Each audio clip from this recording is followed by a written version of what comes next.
Aquí. Muy buenas noches a todos.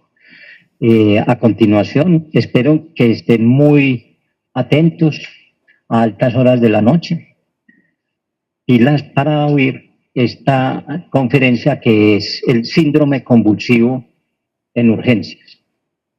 Pues para empezar tendríamos que definir lo que es síndrome convulsivo.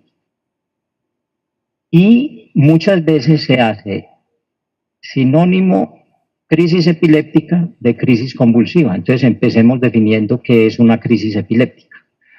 La crisis epiléptica es un fenómeno paroxístico, es decir, súbito y de corta duración, en el cual se presentan síntomas de alteración de cualquiera de las funciones cerebrales, pero esta alteración es originada en una descarga cortical anormal de la corteza cerebral. Se perdió el puntico rojo, pero bueno, pero ahí está el señalado. El ejemplo, podríamos decir que una crisis convulsiva tónico-clónica generalizada es la crisis epiléptica por antonomasia, que antes se llamaba crisis de gran mal, pero resulta que debemos conocer otros nombres con los que se conoce, la crisis epiléptica, ictus epiléptico, ataque epiléptico, también, como les decía, en un sentido amplio, crisis convulsiva, crisis comiciales para los españoles y los argentinos hablan de crisis comiciales, y la crisis epiléptica como tal tiene varias fases. Puede tener síntomas prodrómicos, pero es más bien un fenómeno raro, varias horas antes de la crisis. El aura epiléptica, que antes se tomaba como unos síntomas previos, eso es un término que acuñó Galeno en el segundo siglo de nuestra era. Aura epiléptica como la parte de la crisis que anuncia que viene algo peor. Hoy se sabe que sí, realmente es una parte muy importante en ciertas crisis epilépticas, como vamos a ver, focales. Después vendría el fenómeno de la crisis como tal, o el fenómeno ictal, y por último, el periodo posictal. Así, el ictus propiamente dicho, la gente habla de la parte de la convulsión, es la que más se conoce, y dicen que dura 10, 20 minutos, y seguramente no es así. La crisis como tal puede durar máximo 2, 3 minutos como máximo.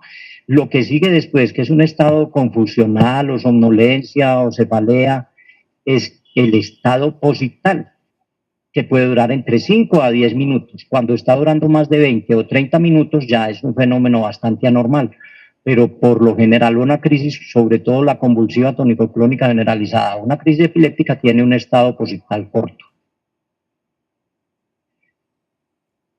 Ya les he mencionado que puede haber crisis con aura epiléptica, casi siempre esas son crisis focales. Las crisis focales quiere decir que la descarga cortical anormal empieza en una partecita muy pequeña de la corteza y se puede propagar o no. Entonces, las crisis focales, en la manifestación clínica, indica que hay una descarga que hace presumir que es en un solo hemisferio y en una sola parte del hemisferio. Entonces es lo que se llama crisis focal. Y se habla de crisis focal sin alteración de la conciencia o crisis focal con alteración de la conciencia y crisis focal con generalización o que evoluciona a convulsión bilateral. Pero en todas, los primeros segundos de la crisis son los más importantes, porque muy probablemente hay fenómenos que le indican a uno que la descarga cortical anormal empezó en una parte de la corteza, por ejemplo, en la corteza visual, entonces puede tener fenómenos de lucecitas, puede tener en la corteza auditiva un ruido. Esa es la famosa aura en las crisis focales que a veces evolucionan a generalizadas. Las crisis generalizadas como tales son manifestación y la evidencia clínica es manifestación de que una descarga en el cerebro es bilateral, biemisférica. Entonces hay un fenómeno casi siempre de pérdida de la conciencia inicial. Y si hay fenómenos motores son bilaterales y simétricos. Entonces, ya ahí vamos a ver más adelante cuando hablemos ya de la parte de las convulsiones y el estatus epiléptico, otras características de las crisis generalizadas. Hay un tercer grupo de crisis en que no se puede determinar si comienzan en un foco de la corteza o si empiezan en toda la corteza. Es muy importante cuando uno le está preguntando al paciente o a la familia, casi siempre llevan al paciente es porque tuvo una convulsión o porque tuvo una crisis epiléptica en que cayó al piso. Piensa uno, una crisis generalizada. Pero entonces, ¿qué tiene que preguntar y qué tiene que estar uno alerta? Que no haya tenido un aura o unos síntomas iniciales en los primeros segundos de la crisis. Esa es la primera definición de crisis epiléptica, fenómeno paroxístico de descarga cortical anormal. La convulsión como tal, en el sentido estricto de la palabra, quiere decir una crisis epiléptica en la cual las manifestaciones clínicas son fenómenos motores muy prominentes pero muy elementales. Puede tener unos síntomas asociados, por ejemplo, pérdida de la conciencia y cambios autonómicos. Esos fenómenos motores en la convulsión, hablando en el sentido estricto de la palabra, pueden ser los famosos movimientos tónicos o de contracción tónica de todo el tronco o de las extremidades, clónica, o sea, contracciones y relajaciones rítmicas de una extremidad o en el cuello o en la cara, y puede ser también crisis mioclónica, que es una contracción y una relajación súbita, pero aislada, no rítmica como en la clónica, o una crisis atónica, en la cual hay pérdida completa del tono muscular. Llevamos 4 fenómenos motores prominentes. El último fenómeno motor podría ser las crisis tónico-clónicas generalizadas, en las que ya hay el fenómeno tónico inicial, el fenómeno clónico, puede ser precedido por el espasmo laríngeo.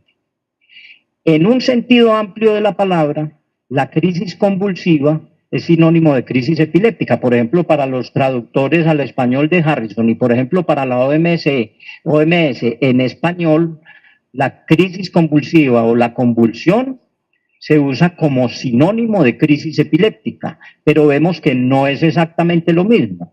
Podemos decir que hay crisis epilépticas no convulsivas, por ejemplo, una crisis de ausencia, una crisis que no tenga fenómenos motores prominentes, sino fenómenos sensitivos, y hay crisis convulsivas, es decir, que tienen esos fenómenos motores prominentes que los vuelvo a repetir, fenómeno tónico, fenómeno clónico, mioclónico, tónico-clónico o atónico. A ver, que esto la tecnología me patea un poquito. Aquí, bueno. La frecuencia como tal de las convulsiones, eso es un fenómeno que en mamíferos es muy frecuente. El cerebro de mamíferos tiene pues como un umbral para las convulsiones y en humanos sí que es frecuente. Miren ustedes, al menos una vez en la vida podemos convulsionar desde que nacemos hasta que nos morimos.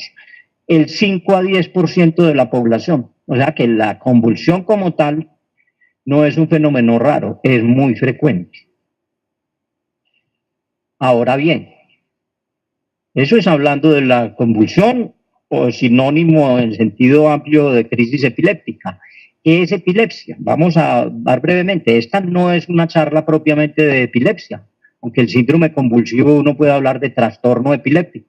Pero la epilepsia como tal ya es una enfermedad o un grupo muy heterogéneo de enfermedades y síndromes específicos, cuya característica principal es la presencia de esas crisis súbitas de corta duración que son recurrentes y estereotipadas, en las que hay alteración de la función cerebral. Lo que les decía ahora, para la OMS y la definición clásica es que haya 2 o más convulsiones o 2 o más crisis epilépticas no provocadas por algún evento agudo.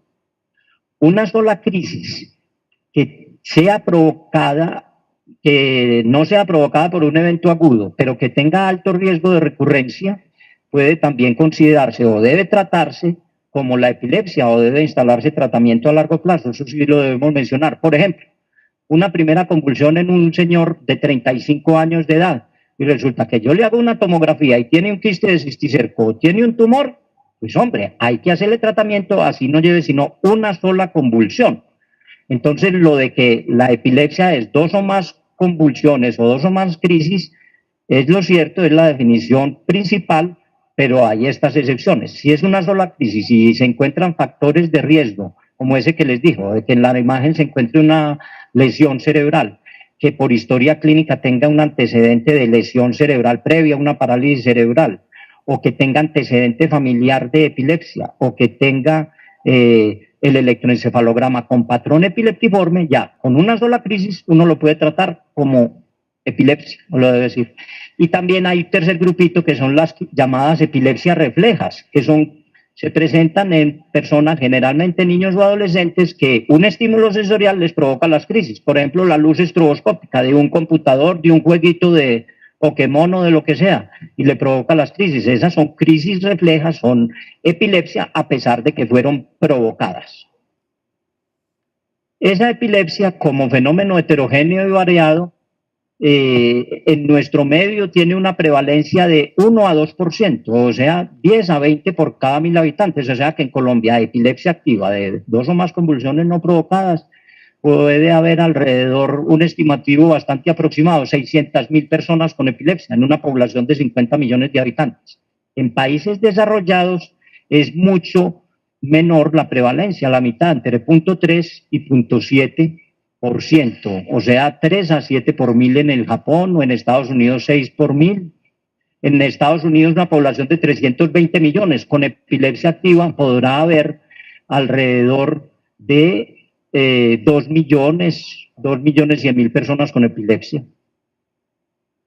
Los factores de riesgo principales, esto en un estudio que se hizo en los años 80 aquí en Medellín, fueron el antecedente familiar de epilepsia, factores de riesgo obstétrico, infección del sistema nervioso central, enfermedades eruptivas de la infancia y traumatismo encefalocraneano, como factores que están presentes en personas con epilepsia, que si se compara en personas que no tienen epilepsia, se puede comparar y hay estadísticamente una significación como para desarrollar epilepsia. Las causas principales. Mencionemos aquí, las epilepsias, esto es solamente lo que habíamos dicho ya, es un grupo muy heterogéneo de enfermedades y la crisis epiléptica solo es un síntoma. Las causas para las convulsiones de la epilepsia las podríamos dividir en 3 grupos: epilepsias genéticas y sin lesión estructural demostrable.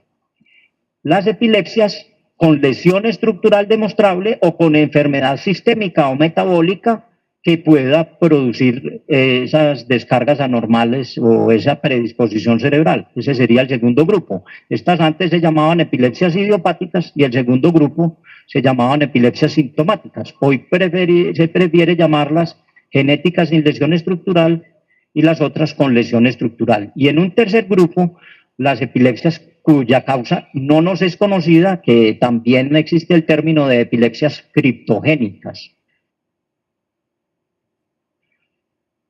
Según la edad, podemos hablar de las causas más frecuentes. Por ejemplo, en los neonatos, las causas más frecuentes son hipoxia neonatal, hemorragia intracerebral o de matriz germinal, la infección, sepsis, meningitis neonatal.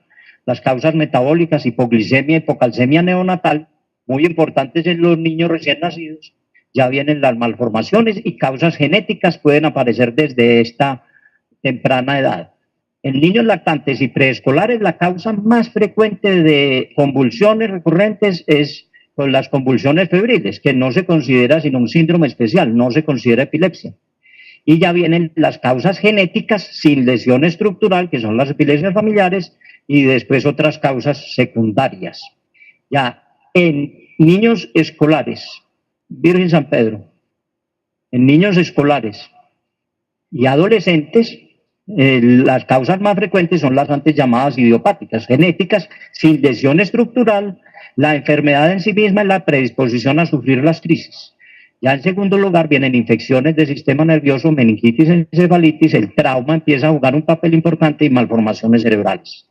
En adolescentes y adultos jóvenes sigue siendo la causa principal la genética, pero empiezan a aparecer convulsiones por abuso de droga y de sustancias, el trauma sigue siendo importante, meningitis, encefalitis siempre se van a hacer causas, y aparecen, esto es muy importante, los tumores cerebrales como causa de epilepsia en la adolescencia y en el adulto temprano. Es decir, perlita de aquí, cualquier paciente que tenga una primera convulsión después de los 18 años de edad, lo primero que le tienen que descartar es que no vaya a tener un tumor cerebral.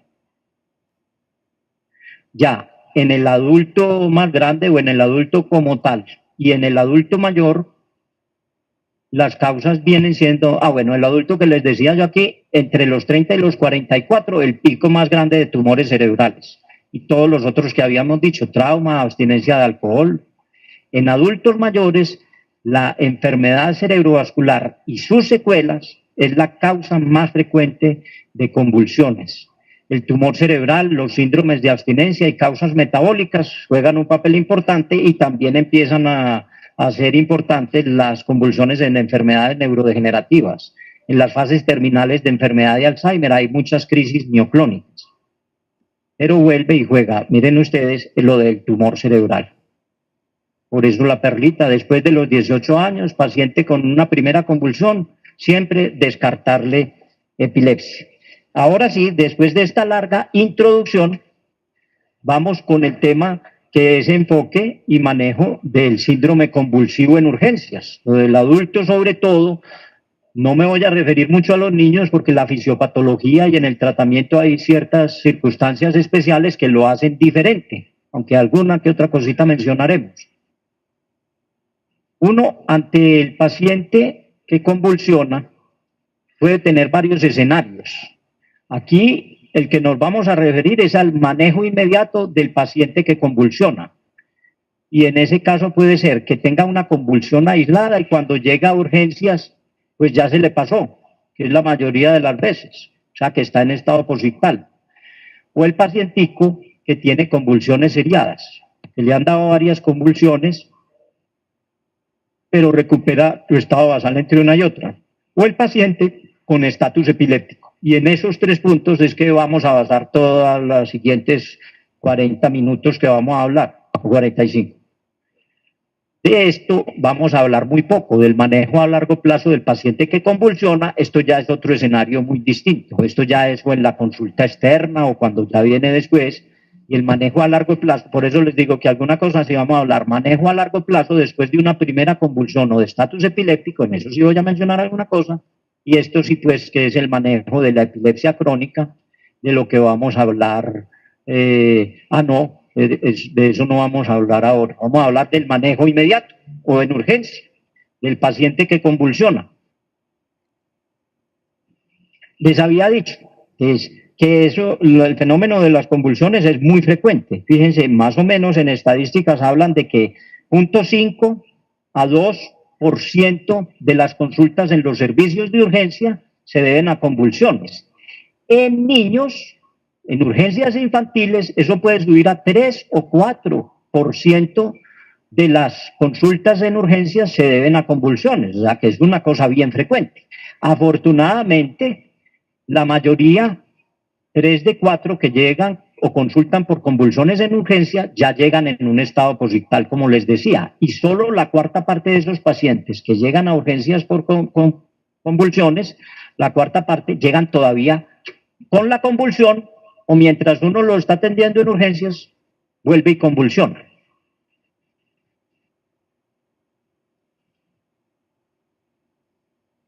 Entonces empecemos con los 3 escenarios que habíamos dicho. El primero es de la crisis convulsiva aislada, el segundo va a ser el de crisis seriadas y el tercer escenario es el del estatus epiléptico. Es el manejo inmediato del paciente con una crisis convulsiva aislada, bien sea que llega a urgencias en estado posictal y ya se está recuperando, o si le toca a uno en otras partes o en la sala del hospital y le da la convulsión.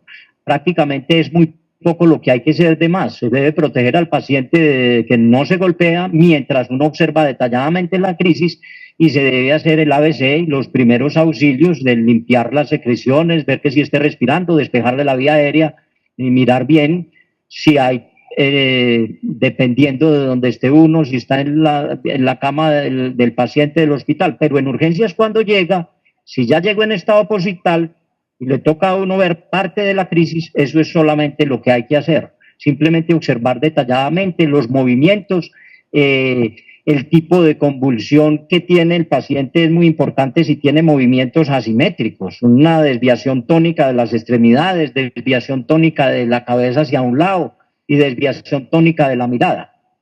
Eso puede darle a unos signos de localización o movimientos clónicos, pero en una sola parte del cuerpo más que en el resto, en una sola mitad. Eso es muy importante. Por eso dice observar bien.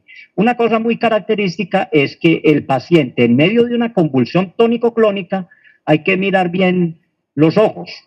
Si tiene desviación tónica de la mirada, lo que dice la gente, blanqueados los ojos, probablemente eso es una convulsión de verdad, entre comillas, una verdadera crisis convulsiva tónico-clónica. En cambio, si tiene movimientos convulsivos aparentemente tónico-clónicos, pero tiene los ojos cerrados o parpadea, o uno intenta abrirle los ojos para mirar la midriasis, la hiperactividad simpática, y resulta que antes lo cierra más, eso es un signo casi sine qua non de que es una crisis psicógena, si tiene los ojos cerrados. Entonces, en medio de una convulsión tónico-clónica, tener los ojos cerrados habla más de crisis psicógena. Si el paciente llega mordido en la verdadera convulsión tónico-clónica, la mordedura de lengua es lateral. Prácticamente nunca hay mordedura en la punta de la lengua. Eso es otro detalle bien importante.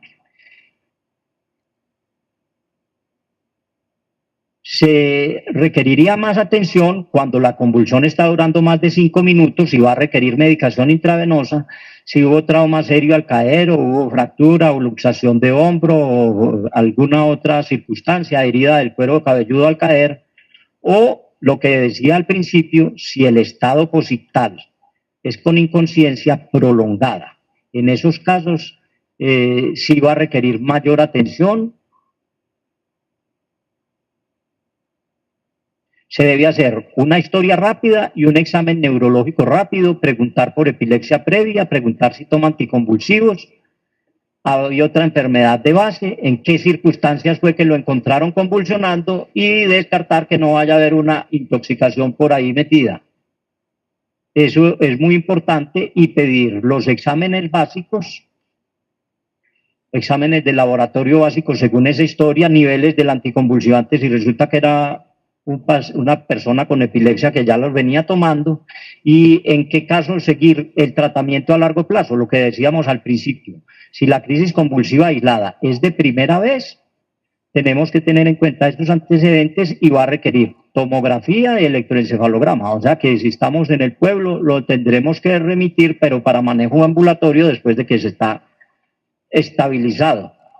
Y en esos casos es mejor esperar a que ya después de los estudios se pueda definir, porque el tratamiento a largo plazo, si es es decir, demora mínimo 2 años de tratamiento, entonces uno puede, si ya se estabilizó, está normal, hay que hacer la manera de poder realizarle un estudio de imágenes preferencial y ya su estudio ambulatorio y remisión al neurólogo. Si la convulsión fue prolongada, como vamos a ver ahora, ahí sí puede iniciarle un tratamiento anticonvulsivo mientras se pueden hacer esos exámenes. En el segundo escenario es el de las crisis convulsivas seriadas. Las crisis seriadas, como decíamos también, son aquellas en las cuales el paciente recupera la conciencia y su estado basal entre una y otra y tiene más de 2 crisis en menos de 24 horas. Esas más de 2 crisis, es decir, 3 o más, pueden ser en 2, en 3 o en 5 horas. Pero lo importante es que entre cada crisis el paciente recupera su estado basal, o su estado basal normal. ¿Qué es lo que pasa? Que solo en unos poquitos casos se puede manejar como si no fuera estatus epiléptico, sino ya como la convulsión que tal es en el paciente que es conocido epiléptico y que los familiares que llevan al paciente saben que si le da una primera o una segunda convulsión ya le van a dar 6 o 7. Entonces es conocido epiléptico que presenta en forma esporádica cada que recae en las crisis con crisis seriadas. En este caso se le debe dar al paciente una benzodiazepina adicional como el clobazam de 10 a 20 miligramos que se le puede dar vía oral y sirve porque a la hora ya empieza a tener su efecto anticonvulsivo, entonces puede prevenir las subsiguientes crisis. A veces se le puede hacer epaminización, pero no es lo más aconsejable. El segundo caso sería, y en el segundo caso y en el tercer caso, Es decir, el segundo sería el paciente epiléptico, pero no es habitual que tenga crisis seriadas, debe manejarse como estatus. Y lo mismo si es un paciente que por primera vez está convulsionando y ya lleva más de 2 convulsiones en menos de 2, menos de 4 o más de 2 convulsiones en 24 horas, se debe manejar como estatus epiléptico.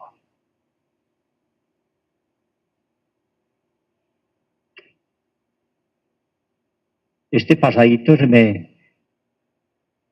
me quedó difícil, ya estamos otra vez bien. Bueno, el tercer escenario es el del estatus epilépticos.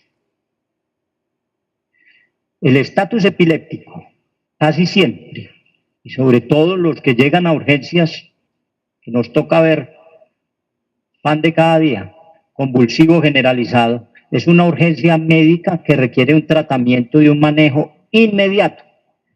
Ahorita vamos a ver por qué. ¿Cómo lo definimos? Podemos tener una definición teórica y una definición operativa. En general, el estatus epiléptico se puede definir como cualquier crisis epiléptica que dure más de 30 minutos o una crisis epiléptica convulsiva, con convulsión bien sea tónico-clónica, tónica o clónica, que se repita sin que el paciente recupere la conciencia, o sea, la convulsión dura menos de los 30 minutos, dura 5, dura 3 minutos, y se repite, pero el paciente no recupera la conciencia en ese periodo de 30 minutos, es decir, le dieron 2, 3 o 5 crisis, pero el paciente siempre siguió en estupor, no recuperó su estado basal. Esa definición sirve para fines teóricos, pero también para estudios epidemiológicos y sigue siendo válida. Han pretendido, porque es objeto de mucho estudio de la Liga Internacional contra la Epilepsia, de establecer tiempos según el tipo o forma clínica de estatus que vamos a ver enseguida. Y entonces, hablando de en qué momento puede ser mayor el riesgo de que haya daño cerebral, pero existe un consenso en que la media hora es el tiempo en que puede haber más complicaciones y más daño cerebral en muchas de las formas de estatus, sobre todo en el convulsivo generalizado.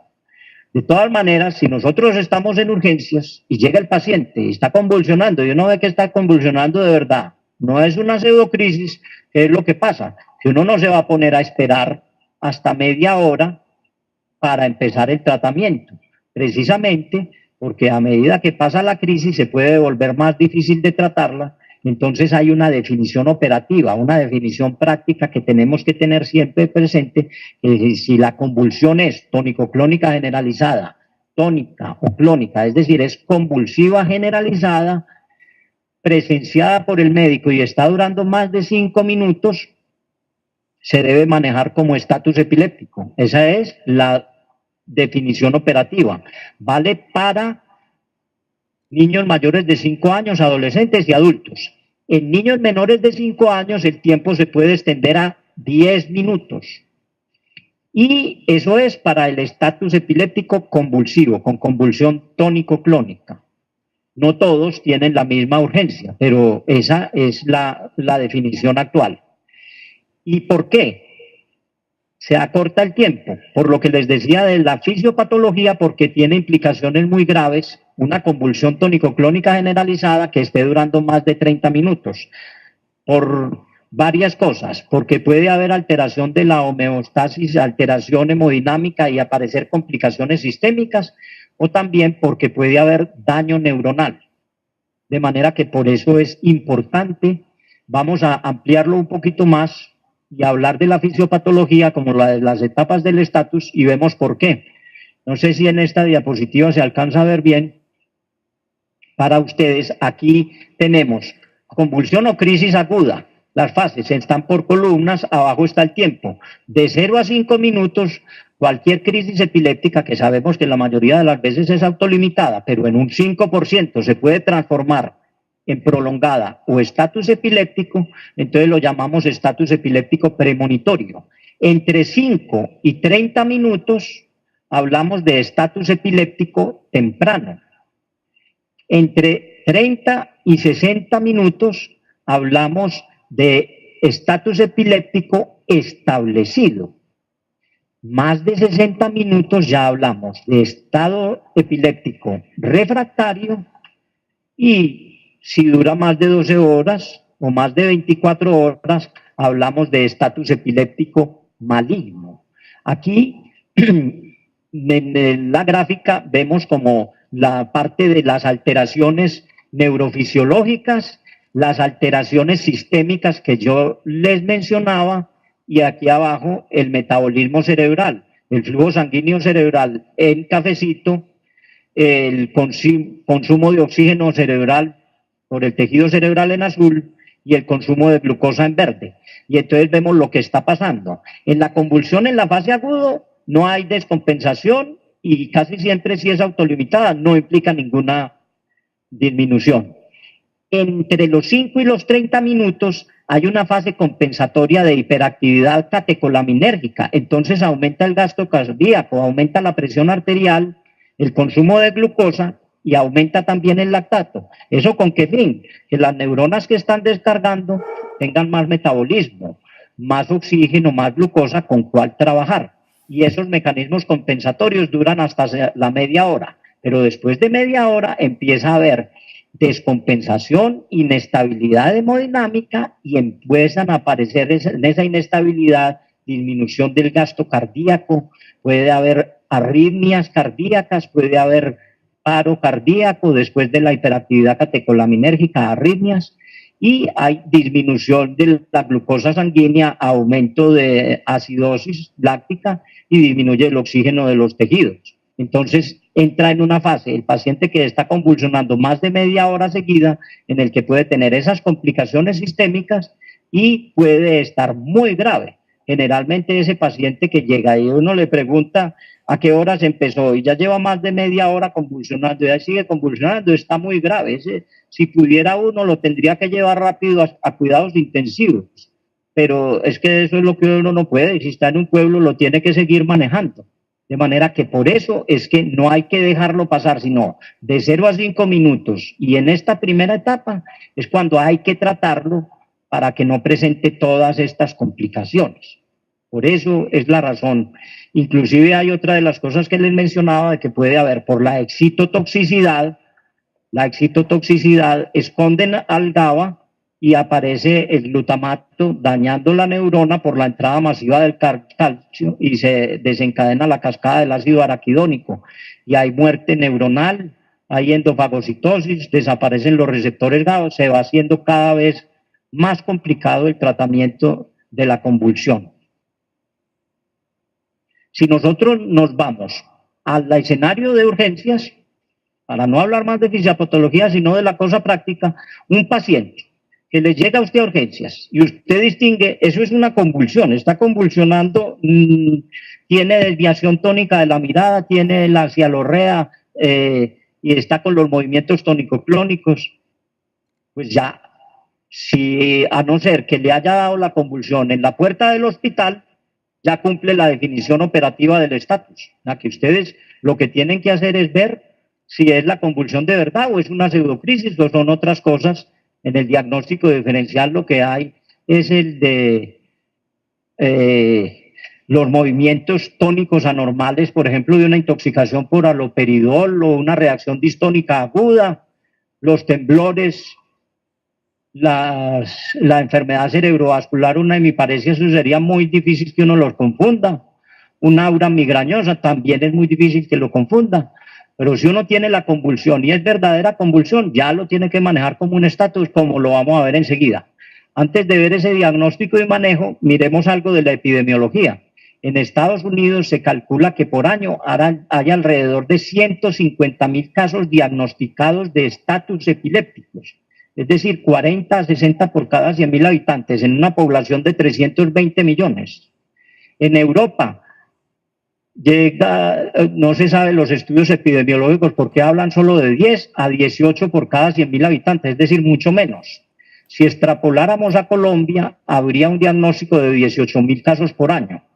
En Antioquia, si tenemos una población de casi 6 millones y medio, o pongámosle 7 millones, tendríamos alrededor de 2.800 casos por año, y si fuéramos en el Valle de Aburrá, 5 millones, tendríamos 2.000 casos por año en Medellín y el área metropolitana, de manera que se ponen ustedes, la experiencia es que lo tienen cada rato en urgencias, les toca recibir el paciente con estatus. Hablemos de las causas. Son 3 grupos grandes de causa y el último el criptogénico. Entonces, en primer lugar está el paciente que es epiléptico conocido. En niños, el paciente epiléptico conocido o una primera crisis en persona que va a sufrir epilepsia. Eso da cuenta entre 30 y 40% de 100 pacientes con estatus, 35 son epilépticos conocidos. Si nos vamos a los niños, entre 40 y 50 de cada 100 estatus epilépticos son niños que se conoce que tienen epilepsia. Y las causas, la principal de todas es que se suspenda la medicación anticonvulsiva o que haya unos síndromes epilépticos que son refractarios o de difícil control. Este yo lo llamo administrativo porque una de las causas más frecuentes es que la EPS le cambió la droga, le cambió el ácido valproico por carbamazepina o se la cambió de marca o no se la despachó. Entonces es el estatus epiléptico administrativo o de las EPS o del sistema de seguridad social de nosotros. 35% es la que se llevan esa frecuencia. Entonces, pero fíjense que es un porcentaje, aunque es el más grande, no todo el que llega en estatus epiléptico es porque es epiléptico conocido. Tenemos las otras 3 causas o grupos de causa. El que tiene lesión cerebral aguda, que se lleva un 20%, el traumatismo encefalocraneano agudo, la enfermedad cerebrovascular, la meningitis o la encefalitis o el tumor del sistema nervioso central, o lesión cerebral crónica que nunca había convulsionado y ahora se inician las crisis como un estatus epiléptico por una malformación cerebral, una malformación vascular, enfermedad degenerativa u otras. Es decir, tiene una lesión cerebral aguda identificable. En realidad se ponen en ese colorcito más rojo porque esos son los más graves de todos, que ocupan el 20 a 25%. En tercer lugar, en el grupito están el estatus epiléptico con trastorno sistémico o que tenga una infección sistémica, que tenga una alteración endocrina como por ejemplo un coma mixedematoso, una tirotoxicosis y una tormenta tiroidea, una insuficiencia suprarrenal aguda o metabólico, un desequilibrio hidroelectrolítico, el viejito que no come o que tiene diarrea y tiene una hiponatremia severa, llega con convulsiones y en estatus. Eso también hay que pensarlo. Entre las metabólicas, una de las más frecuentes, que debí de haber mencionado de primera, es una hipoglicemia. Por algo la glicemia se considera signo vital en urgencia. Ese destrométer es fundamental mientras se pueda hacer, porque es una de las causas más frecuentes de convulsiones y de estatus epiléptico. El paciente que tiene supresión de algún depresor, por ejemplo, el síndromes de abstinencia alcohólica, síndromes de abstinencia a benzodiazepinas, intoxicaciones, bien sea por organoclorados o intoxicaciones por fármacos que estimulan el sistema nervioso central y bajan el umbral convulsivo, por ejemplo, las fenotiacinas, el haloperidol mismo y los antidepresivos tricíclicos, el bupropión, maprotilina. Todos esos pueden dar convulsiones y estatus epilépticos. Estos se llevan en total otro 20 o 25%. Hay un pequeño porcentaje que aquí pusimos muy alto, digamos, no seamos tan pesimistas, el estatus epiléptico en el cual no se logra saber cuál es la causa, lo podríamos llamar criptogénico, mejor de causa desconocido, pongámoslo que un 10 a 15% se queda sin saberse la causa. Pero fíjense como el amplio rango de cosas que no todas son epilepsia, las que hay que tener en mente cuando el paciente llega convulsionando. Otra cosa que les decía es que se puede clasificar el estatus epiléptico según las formas clínicas de la misma manera que clasificamos las crisis epilépticas. Entonces podemos hablar de estatus epiléptico convulsivo versus estatus epiléptico no convulsivo. Por un lado, esa es una división. Y la otra división sería el estatus entre crisis focales y crisis generalizadas. Entonces, un estatus epiléptico focal convulsivo serían las crisis parciales simples motoras, es lo que se llama epilepsia parcial continua. Un estatus epiléptico no convulsivo focal es lo que llamaríamos el estatus epiléptico de aura continua. Y un tercer grupo de estatus epiléptico focal no convulsivo, que está en verdecito, como dijimos aquí, no convulsivo, sería el estatus parcial complejo, estatus parcial psicomotor o focal con alteración de la conciencia.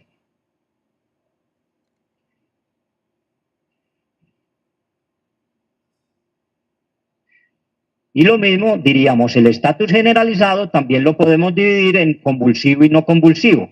Un estatus generalizado no convulsivo es el estatus de ausencias. Y un estatus epiléptico convulsivo generalizado es de lo que hemos estado hablando la mayor parte de la charla, es el estatus epiléptico convulsivo generalizado tónico-clónico, clónico y tónico. O también el estatus epilépticus secundariamente generalizado, es decir, que empezó focal y se generalizó. Otro muy importante es el estatus mioclónico, sin alteración de la conciencia, es muy frecuente en pacienticos que tienen, por ejemplo, epilepsia mioclónica juvenil y se les suspende la droga anticonvulsiva y empiezan a tener mioclonias 1 hora, 2 horas, estatus mioclónico, pero no pierden la conciencia completa. Y el estatus mioclónico con inconsciencia, eso hace parte de otra cosa más bien, el estatus epiléptico no convulsivo con el paciente en coma.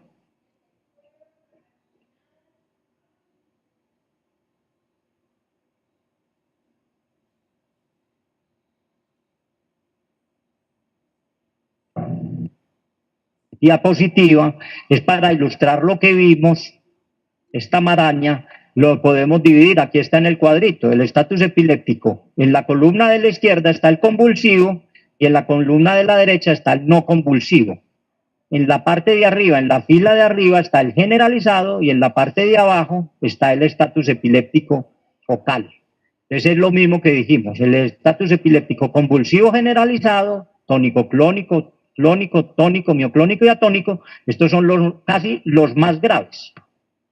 Y el no convulsivo generalizado es el estatus de ausencias atípicas y el estatus epiléptico no convulsivo con el paciente en coma.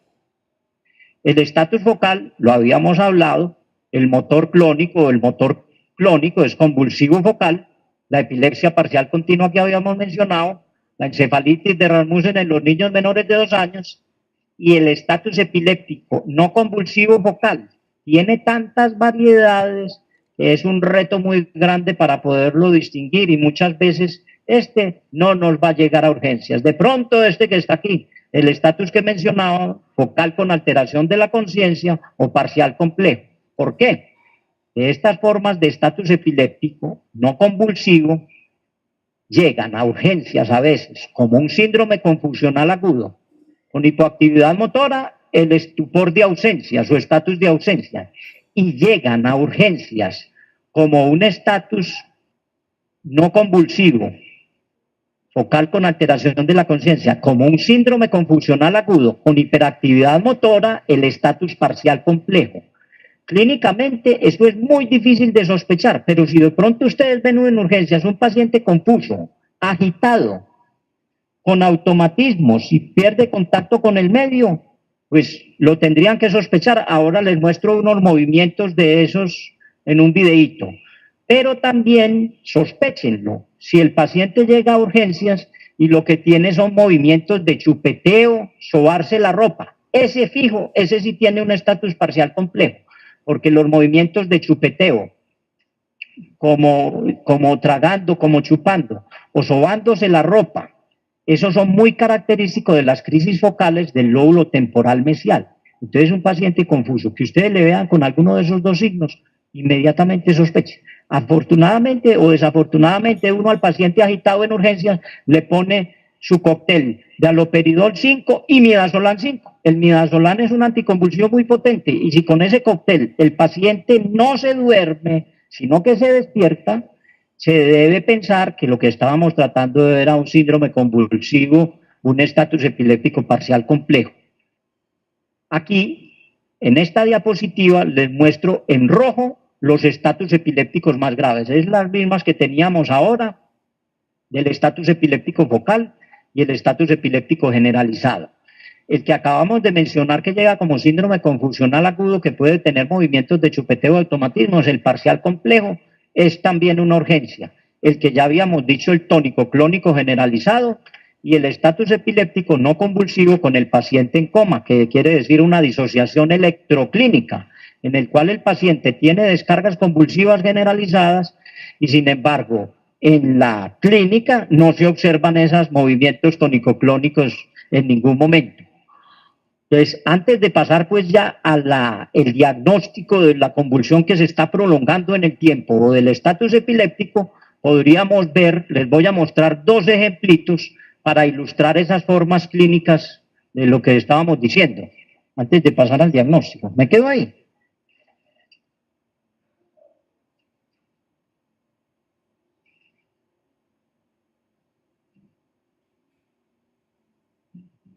Observen bien esos movimientos y me dicen si les parece más bien como una histeria o qué será. Este paciente está en una sala con un videomonitoreo, por eso está ahí con eso. Y miren los movimientos que empieza a hacer. Mire cómo se empieza a mover en esa cama. Si ustedes hablaran con él, él no contesta. Él se quedó, empezó súbito y miren esos movimientos bizarros, violentos, como de pedaleo. Miren otra cosa, se pone en posición prono, de cúbito prono. Por aquí en el electro no lo miren mucho, pero hay unas descargas en el frontal. En decúbito prono, es una posición muy característica de este tipo de crisis y mire todo lo que está durando. Ahí llega, le van a hablar, él no contesta, está desconectado del medio, puede interactuar a veces con el medio, pero inapropiadamente. Ahí sigue. Miren esas descargas se propagaron. Estas sí son descargas en ambos lóbulos frontales y en una parte del hemisferio izquierdo. Mire esos movimientos que son como de pedaleo. Él sigue moviéndose, está en medio de la crisis. Ya el técnico sí se dio cuenta que estaba en medio de una crisis. Va a notar. Miren esos movimientos. Él está completamente desconectado y sigue. Está largo, como les digo, una crisis epiléptica, cualquiera que ella sea, lo más que dura es de minuto y medio. Los mecanismos GABAérgicos la apagan. Cuando está durando tanto, esta ya va durando casi 2 minutos y puede seguir. ¿Qué tal que llegue? Él puede salir corriendo, puede hacer cosas. Ahí todavía está en medio de la crisis, está desconectado. Él sigue con actuaciones automáticas pero violentas. Eso es muy característico de descargas en el lóbulo temporal mesial. Él tiene desinhibición, puede tener fenómenos autonómicos. Él sigue en medio de la crisis, completamente desconectado, conductas inapropiadas, haciendo una vocalización. Cualquiera pensaría en esos momentos que es como una histeria o que es una cosa. Pues esas son unas crisis focales de comienzo en el lóbulo frontal. Cuando se prolongan, ese es uno de los estatus que digo yo que puede llegar como un síndrome confusional agudo, porque él puede actuar. Esta otra es muy distinta. Ella está ahí recortando, jugando, y está con la tía, están registrando el electroencefalograma, están conversando. Y hay un momento en que ella va a hundir el botón. Ella cuenta, ahí hundió el botón. Y la tía no le cree, ¿pero qué pasó? No, ya me empezó la crisis. Cuando hunde el botón, que avisó ahí en el electro, es que le empezó la crisis. Ella lo que cuenta es que siente un malestar epigástrico. La tía le sigue preguntando y ella ya no es capaz de hablar. Miren que ella quería hablar y no podía. Y miren lo que empezó ahí. Miren lo que hace. Ella ya está desconectada. Miren, completamente desconectada y empezó a hacer automatismos manuales, automatismos del pie, mira por aquí, dejó de hacer la actividad, eso, y empezó aquí, y miren lo que va a pasar. Oigan.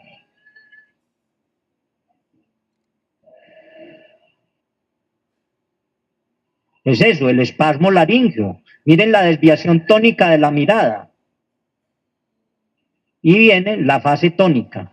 Miren los ojos, hay un parpadeo, pero tiene los ojos desviados hacia arriba y tiene los movimientos. De la fase tónica empezó a hacer rápidamente movimientos clónicos, rítmicos, bilaterales, aunque un poquito asimétricos. La fase tónico-clónica. Vino espasmo laringio, fase tónica y fase clónica. Mire los movimientos. Este no es un estatus. La mayoría de las veces, mire lo que está haciendo. La protege, va a evitar que se aporree. Aquí ya al final hace unos movimientos que pareciera como una propagación parecida a la que hizo el otro señor, porque movió la cabeza. Eso no es usual. Cuando ustedes vean al comienzo esos movimientos laterales es otra cosa. Pero ella tuvo cialorrea y fíjense una cosa. ¿Qué fue esa crisis epiléptica? ¿Qué fue esa que terminó? Lo que les decía yo al principio, que casi siempre consultan, llegan a urgencias en el estado posictal después de una convulsión tónico-clónica, de uno cayeron, tuvieron la fase tónica, tuvieron el espasmo laringio, y uno no les pregunta qué hicieron antes. ¿Vieron lo que hizo la muchacha antes? Ella sintió algo y casi siempre que le va a dar la crisis se queja de un malestar epigástrico. Puede ser cualquier otra cosa la que sienta, de las funciones cerebrales anormales, el aura que habíamos dicho. Y después tuvo automatismos. Entonces fíjense y verá que esos primeros segundos de la crisis son lo más importante para uno saber, esto es focal y la zona donde le está empezando la crisis, que puede ser donde tenga la lesión, y después ya la convulsión bilateral. Muy bien.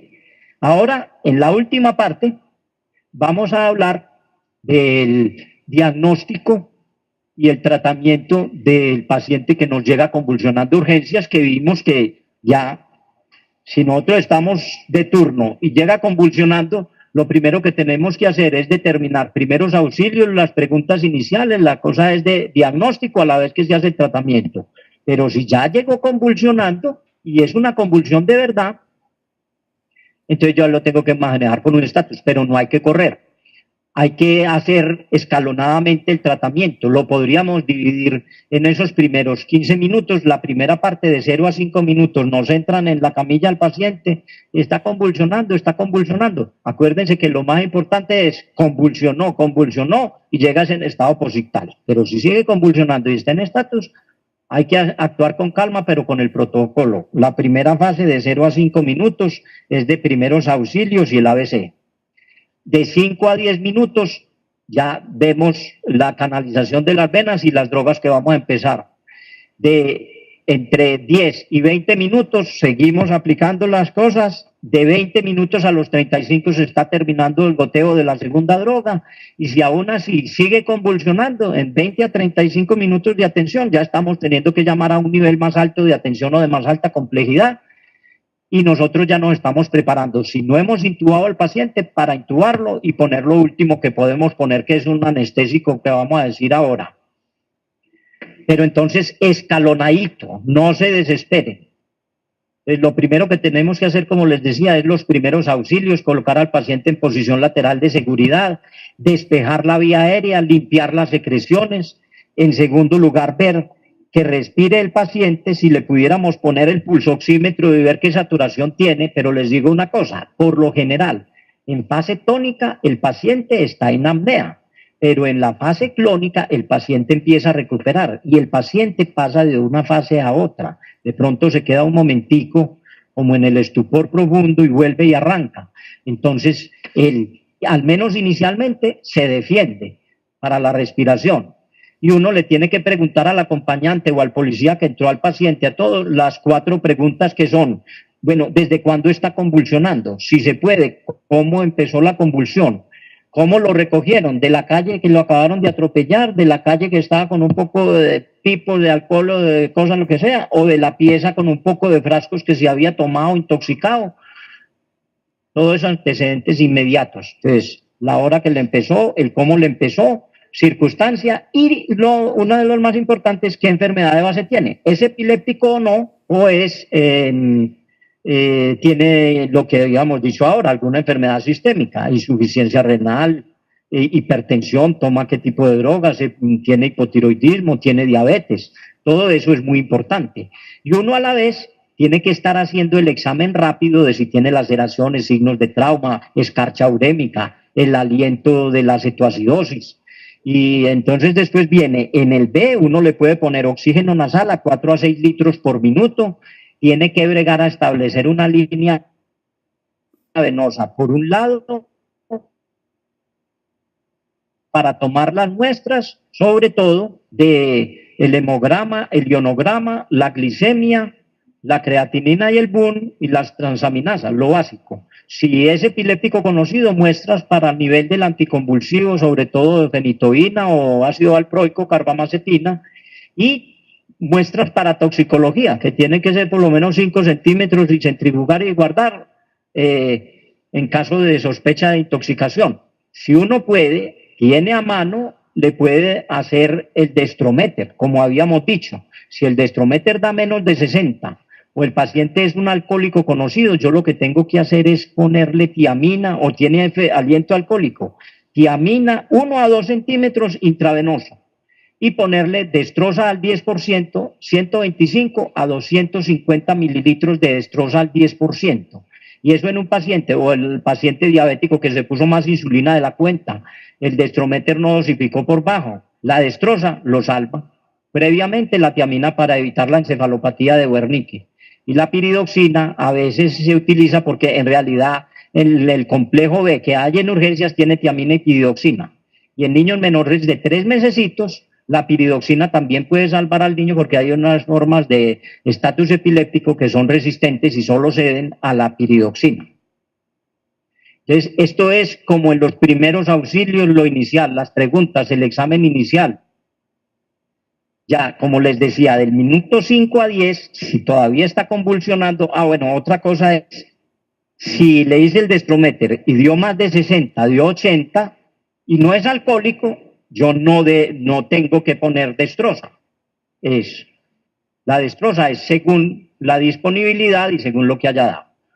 Si el paciente sigue convulsionando, yo ya me he dado cuenta de que es una crisis epiléptica verdadera, es una convulsión tónico-clónica, le debo poner una droga venosa que sea de acción rápida. En este caso, el diazepam, el Valium, que viene en las ampollas de 10 miligramos, 2 mililitros, que puede ser a una velocidad de 2 a 5 miligramos minutos. O sea que si la voy a poner directo, podría poner 1 mililitro minuto hasta que se da la convulsión. En muchas partes o muchas veces se prefiere diluirlo, porque recuerden que ustedes tienen que tener precaución, sobre todo en ancianos, la depresión y el paro respiratorio. Entonces, si es mayor de 60 años o si es un niño menor de 2 años, definitivamente la velocidad debe ser lenta. En ancianos 2 miligramos minuto y en niños 1 miligramo minuto. En esos casos, diluyan la ampolla. Para el adulto la diluyen hasta 5 en solución salina y ponen 1 mililitro por minuto, o sea, 2 miligramos minuto en adultos. En niños se diluye la ampolla del Valium hasta 10 y ponen el mismo mililitro en 1 minuto, 1 miligramo minuto. Previniendo lo de la depresión respiratoria y teniendo lógicamente el carrito de reanimación, el tubo orotraqueal y el laringoscopio en caso de necesidad. Y no pierdan de vista al paciente cuando lo manden a tomografía, si es que la tienen ahí cerquita, o la enfermera tienen que estar vigilándole que no vaya a presentar depresión respiratoria. Lo que pasa es que eso, usted al aplicar en el adulto 2 miligramos minuto hasta que se da la convulsión, generalmente en 2 o 2 minutos y medio ya está foqueado el paciente, ya ha cedido. Pero si no, pueden ir repitiendo la dosis. Y por otra vena, tienen que a la vez estar poniendo la fenitoína sódica. La epaminización, el epamin, fenitoína sódica, las ampollas vienen de 250 miligramos en 5 mililitros para aplicar una dosis de 20 miligramos por kilogramo de pesos, para todo el mundo, para niños, para adultos, para todo. Tienen que tener que precauciones, que no vaya a producir bradicardia e hipotensión.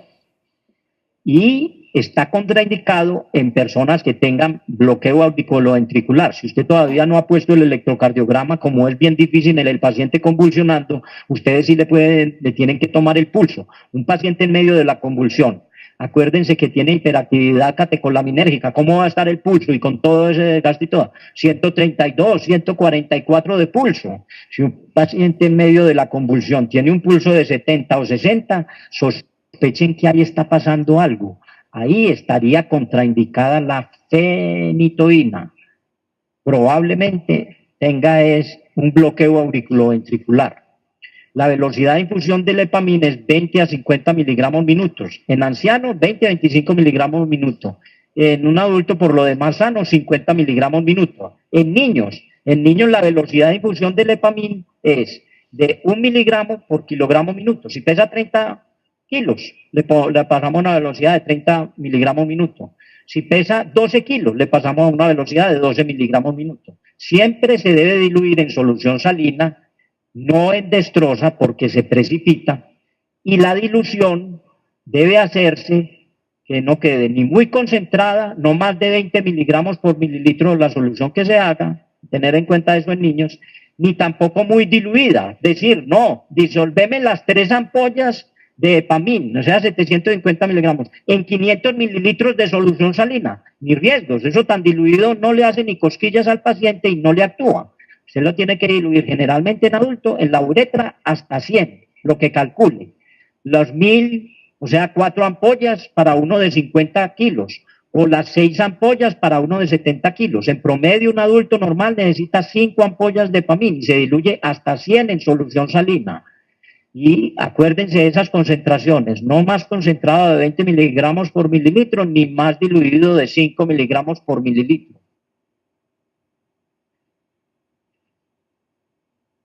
La epaminización en adulto normalmente dura entre 20 minutos y 30 minutos. O sea que, y llevábamos 10 a 20 minutos de atención, o sea que vamos hasta el minuto 35 de atención con el goteo de Epamín. Hasta el minuto 20 yo puedo estar repitiendo más benzodiazepina, o sea, más diazepam, en caso de que vuelva a convulsionar. Pero no me puedo pasar para el adulto de 20 miligramos en total, en esos primeros 20 minutos de atención. Y hasta el minuto 35, si sigue convulsionando al final del goteo, yo puedo pensar en repetir la dosis de Epamín, pero a 10 miligramos por kilogramo. O también tengo otras alternativas, sobre todo, o el fenobarbital sódico, o si se consigue, o si lo tenemos en el stock, el valproato de sodio intravenoso, que es el Valcote intravenoso, a 25 miligramos por kilogramo de peso. Ya mucho más difícil de conseguir son los anticonvulsivos nuevos, como el levetiracetam intravenoso y la lacosamida. Pero esos son difíciles de conseguir, parecen tener un perfil de efectos secundarios mucho mejor que los que estamos usando, pero todavía no hay un consenso de poderlos utilizar como arma de primera línea, ni como, oigan esto que es bien importante, utilizarlos retardando el paso que sigue, que es el de el anestésico o la droga intravenosa con propiedades anestésicas. Si estamos en un nivel terciario o en un nivel donde hay anestesiólogo o intensivista, llegamos hasta el minuto 20, tenemos el goteo de Epamín y si de todas maneras sigue convulsionando, pues ya lo que vamos a tener que hacer es llamar al anestesiólogo o al de la UCI a ver si nos va a recibir o nos va a venir a ayudar, porque él se puede saltar al minuto 45 de la atención, ¿no? Omite este paso de poner el valproato, poner una segunda dosis de Epamín y le puede poner el anestésico según los requerimientos y con la disponibilidad, porque tampoco es que estén disponibles las UCI tan fácil, pero vamos a ver. Bueno, porque el siguiente paso que tenemos, y nosotros como médicos básicos, es el de la anestesia general. Nosotros no vamos a usar ni propofol ni pentotal por los efectos secundarios, pero todavía sí podemos usar el midazolam. Si todavía al minuto 40, 45 o después de ese segundo bolo del Epamín sigue convulsionando, le puedo poner un bolo de midazolam de 0.2 miligramos por kilo. Generalmente el adulto se lleva de 10 a 15 miligramos, bien sea intravenoso directo o intramuscular. Este midazolam también se está utilizando intramuscular en la atención prehospitalaria. Pero el bolo en este momento lo reservamos porque es el más potente de las benzodiazepinas como anticonvulsivo y después hay que dejarle en goteo. Previamente tenemos que intubar al paciente, si no lo habíamos intubado, y el goteo a una velocidad, lo vamos a poner en bomba de infusión, de 0.05 miligramos por kilogramo hora, se inicia la titulación. 0.05. Un adulto de 60 kilos necesitaría 3 miligramos hora en la bomba de infusión y lo vamos titulando si sigue convulsionando. 5 minutos de la convulsión, 10 minutos sigue convulsionando, le podemos poner 1.1 miligramo por kilo hora, 0.2 por kilo hora, 0.3, 0.5, hasta 1 miligramo por kilogramo hora. Si ese de 60 kilos, podríamos irlo titulando hasta 60 miligramos hora, si pesara 60 kilos. Entonces, la solución de midazolam, uno la prepara con las ampollas. Hay ampollas de 5 miligramos en 1 mililitro y ampollas de 15. Las de 15 son las que utilizamos para preparar la solución de midazolam en la bomba de infusión. Y podemos preparar 10 o 20 ampollas de 15 para tener una solución entre 150 y 300 miligramos y para ir titulando si llegamos a esta fase. ¿Qué tenemos que tener en cuenta en ese minuto 45 de la tensión? Que el paciente ya está demasiado grave. Si nosotros en Belén de Bajirá estamos atendiendo el paciente o en Chigorodó, tenemos que manejar todo esto, las complicaciones respiratorias y cardiovasculares, depresión respiratoria, por la misma droga o por el estatus, broncoaspiración, síndrome de dificultad respiratoria aguda del adulto. Uno tiene que estar pendiente de todas esas circunstancias. Ya les dije que tiene que estar monitorizando el electrocardiograma y la presión arterial, porque el EPAMIN puede producir todo esto, bradicardia, hipotensión, el mismo estatus producir arritmia, fibrilación ventricular. Y las que están con asterisco son complicaciones que sumadas, si ustedes se dan cuenta, insuficiencia renal aguda por mioglobinuria, la hipertermia, la acidosis láctica, la hipercalemia, la hiponatremia, son signos de el síndrome de rhabdomiolisis. ¿Cómo logramos prevenir eso? Que la mioglobina no tape la nefrona inferior y no se produzca la insuficiencia renal aguda. Punto 1, pues quitando lo más rápido posible la convulsión.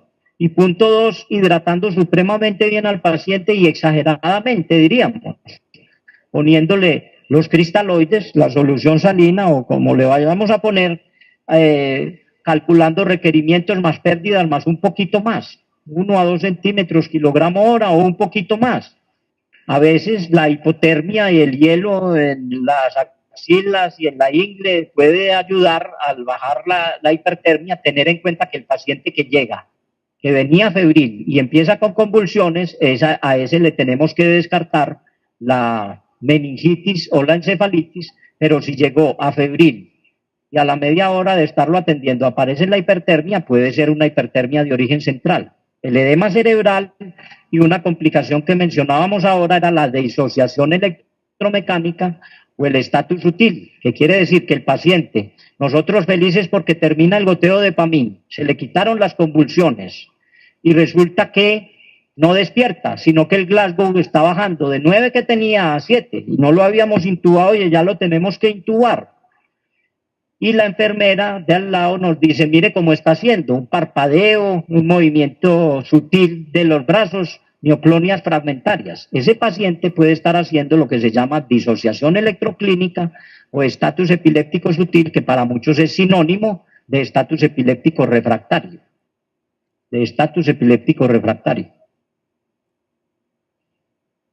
¿Qué pasó aquí? Este manejo del estatus epiléptico, fíjense que lo único que difiere de lo que hemos dicho es que en Estados Unidos, esto es del Yale University en New Haven, el Hospital General de New Haven, en Estados Unidos tienen lorazepam intravenoso y lo utilizan en vez de la mezcla de diazepam, fenitoína. Pero eso no se consigue en nuestro medio. Y sí, son tan eficaces los unos como el otro, de pronto con un poquito menos de complicaciones el lorazepam, pero la eficacia es que con la combinación benzodiazepina, diazepam y fenitoína, quitamos el 60 o el 65% de la convulsión prolongada o del estatus. Hay un 30 o 35% persiste la convulsión después de 1 hora, y más o menos eso es lo mismo que pasa con el lorazepam. pero más o menos la secuencia sigue siendo la misma. Lo importante es llegar antes de 1 hora a aplicar el midazolam si ha seguido convulsionando para evitar las complicaciones deleterias de la convulsión tónico-clónica generalizada. Aquí terminan con el paso del pentotal.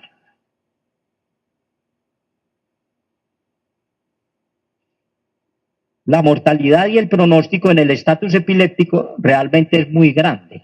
Puede dejar secuelas neurológicas como cuadriparesia, secuelas neuropsicológicas en el estatus parcial complejo, y la mortalidad en todas las edades es alrededor del 20%.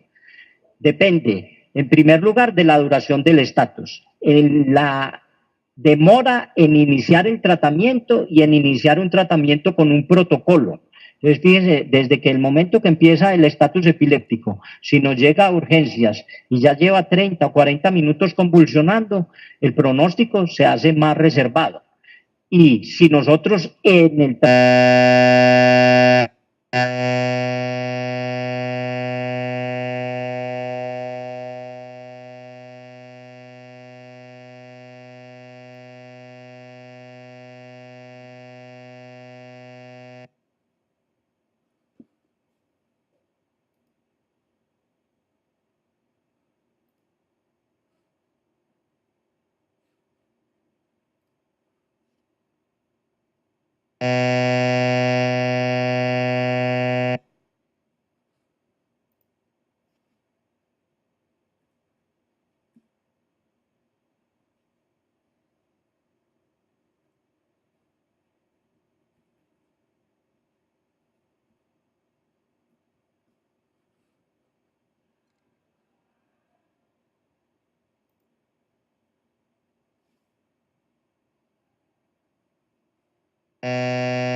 Espera que el record está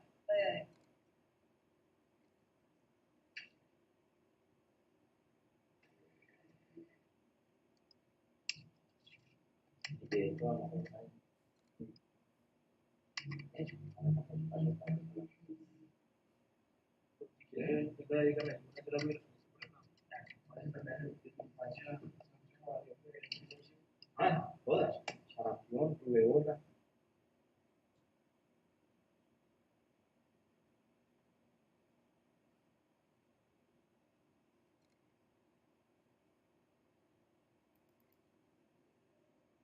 Sí, sí. Uno.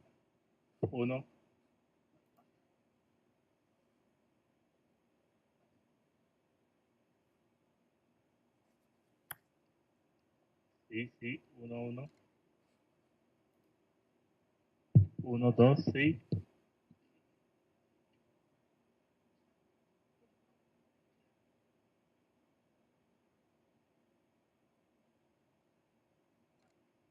Sí, 1. 1.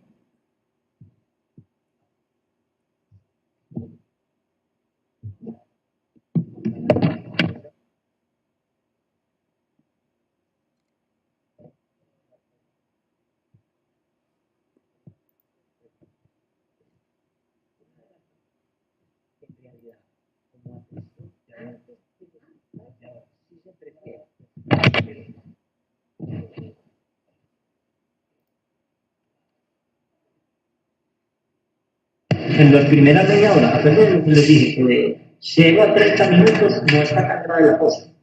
Entonces, tengo que utilizar la primera vez la primera vez para dejar reservado para una complicación grave que es cuando si me sigue convulsionando después de 1 hora y yo ya utilicé mi midazolam. Porque no tengo nada más por aquí. Entonces es como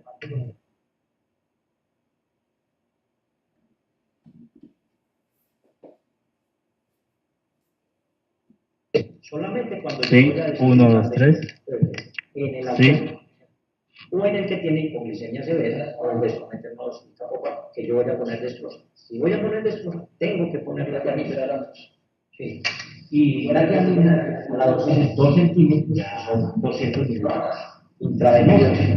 Y tiroxina también tiene el doble. Cada complejo B tiene, cada grupo tiene 100 miligramos de tiamina y 100 miligramos de tiroxina. Y es los 1 a 2 para un adulto, 1 a 2 centímetros. Para un niño, 1 centímetro. Intravenoso.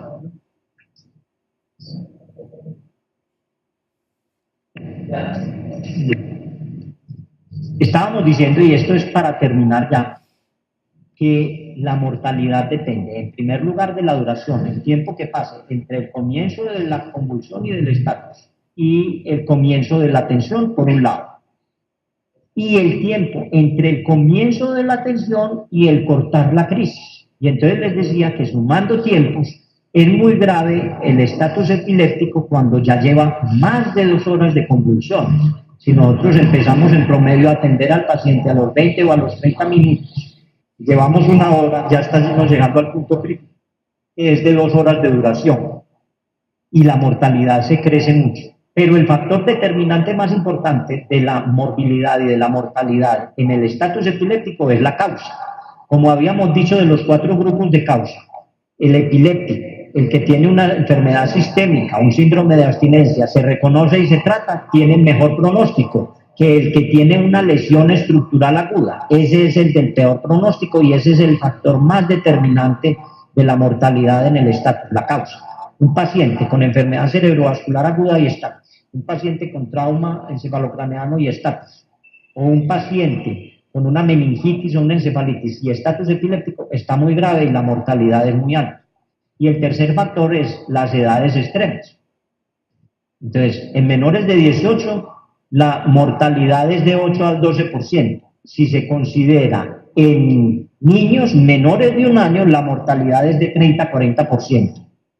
En adultos mayores de 60 años, la mortalidad es del 40 al 50%, o sea que es una condición bastante grave. En promedio en los adultos, la mortalidad es del 20 al 25%, que sigue siendo muy alta, pero depende, como decíamos, de la causa. Ya, 2 cositas. El paciente que tiene sospecha de lesión estructural o el paciente que tiene convulsión por primera vez, ese va a requerir estabilizarlo y lo tenemos que remitir porque requiere un estudio por imágenes. Pues después de estabilizarlo va a requerir eso. El paciente que es epiléptico conocido y se identificó cómo fue la causa, o el paciente que tiene algo metabólico, se identificó y ya se estabilizó, a esos no hay que hacerle tal. Al epiléptico conocido y al que tiene una causa metabólica que se identificó y está estable, a esos los podemos manejar en nuestro hospital y estabilizarlo y darlo de alta si es el epiléptico conocido, con su anticonvulsivo bien cuadradito. Y si es la persona anciana que tuvo la hiponatremia severa y que se recuperó, ya lo tenemos bien después de 2 días, todo cuadrado, tampoco le vamos a necesitar ni tratamiento anticonvulsivo a largo plazo, porque identificamos la causa, la tratamos y ya está otra vez bien. De resto, a los otros sí va a haber que remitirlos para hacerle estudio por imagen y hacerles tratamiento. En ese ínterin o en ese tiempo en que los mandamos para la imagen y la evaluación por el especialista, uno puede, en casos de estatus epilépticos, cuando salió del estatus y ya lo vamos a remitir, le tiene que dejar el anticonvulsivo, sea la carbamazepina o sea el ácido valproico, según las circunstancias, para el tratamiento ambulatorio mientras llega donde el neurólogo.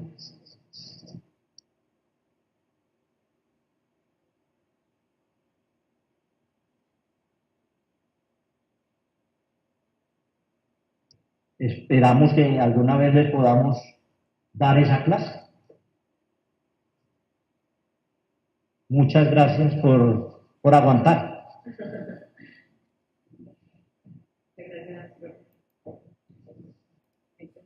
Gracias.